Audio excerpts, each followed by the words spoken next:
जिल्ह्यातील अकोट तालुका हा मध्य प्रदेश व महाराष्ट्र या दोन्ही राज्यांच्या सीमेवर सातपुड्याच्या पायथ्याशी वसलेला आहे. सातपुड्याच्या पर्वतरांगा यांच्या भोवताली लहान मोठ्या तांड्यामध्ये आदिवासी राहतात.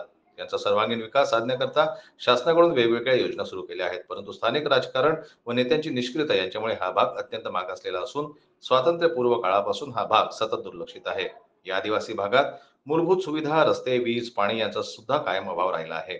कधी नव्हे ते मुख्यमंत्री ग्रामसडक योजनेच्या माध्यमातून आळगाव ते धोंडा आखर रस्त्याची दर्जोन्नती करण्याचे काम सुरू आहे. त्यामुळे आदिवासी बांधवांच्या आयुष्यात पहिल्यांदा रस्ता बघायला मिळणार अशा आशा पल्लवित झाल्या. परंतु हा रस्ता अतिशय निकृष्ट दर्जाच्या कंत्राटदाराकडून सुरू असून 10 ते 15 फूट खोल खोदून माती रस्त्यावर टाकल्या जात आहे. मातीवर कोणतीही योग्य प्रक्रिया व रोड रोलर न फिरवता पाण्याचा वापर कुठेच नाही. जिवंत गिट्टीचा थर या रस्त्याच्या बांधकामावर दिसत आहे.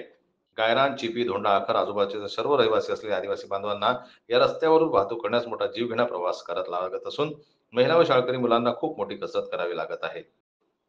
मागील 75 वर्षांपासून हाल सहन करीत आलेले आदिवासी बांधव आता मात्र आक्रमक झालेले आहेत. आमच्या भाग्यात दर्जेदार रस्ता नाही, पाण्याकरिता भटकंती व हक्काच्या निवाऱ्यापासून सुद्धा आम्ही वंचित आहोत. चिपीचे धरण सुद्धा हे सरकार पूर्ण करू शकले नाही. त्यामुळे पिण्याच्या पाण्यासाठी वनवन भटकंती करावी लागत आहे, अशा भावना आदिवासी बांधवांनी व्यक्त केल्या आहेत.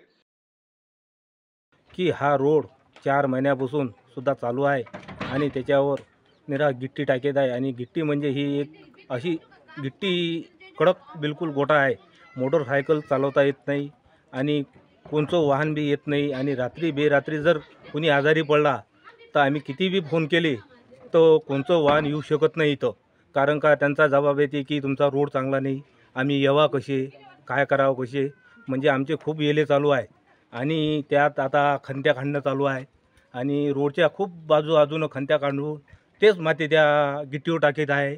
असं हे शासनानं ह्यांना काहीतरी हे करावा, आढावा घालावा आणि त्यांना जबाब विचारावा आणि यांचं इस्टिमेट काय आहे यानुसार काम व्हावा, हे असं आम्हाला हे करायचं आहे. जर आम्ही हे मुख्य ह्यांना दिले आहे पण यांना जर ह्याच्या हे नाही केलं तर आम्ही आणखीन आंदोलन करून आम्ही अकोला लोक जाऊ. तरी आम्ही हे लोक सारे तिथपर्यंत जाऊ तरी ह्या रोडचा आम्हाला निर्णय लागी. मी उपसरपंच आहो.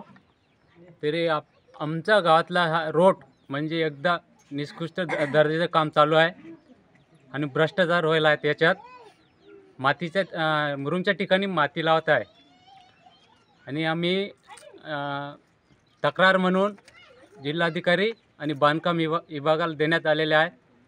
आमची रोजचे कामं जे चालू होते तर शासनानं दुर्लक्ष केलेले आहे आणि आमचे जे मायबहीण आहे की बा अजून 30 ते 40 किलोमीटर जाण्यासाठी आम्हाला कमीत कमी 4 ते 8 घंटे लागतात. त्या हिशोबानं आम्हाला शासनाला एवढी कळकळीची विनंती आहे की आमचे रोड चांगल्या पद्धतीने व्हावा आणि जे आमचे उपसरपंच म्हटलेले आहे की गिट्टीचं ऐवजी मुरुम टाकून राहिले की मुरुम नाही आहे, त्याच्यामध्ये मातीच टाकून राहिलेली आहे. म्हणून मी बोलतो आहे की बा शासनाला म्हणतो की माझी रोड जी आहे आमची ग्रामपंचायतची रोड आहे गारण ते धोंडागडची जी आहे ती बा शासनाच्या विषयानं ती चांगल्या पद्धतीने झालं पाहिजे, हे माझी कळकळीने विनंती आहे. एवढा शब्द मी बोलतो.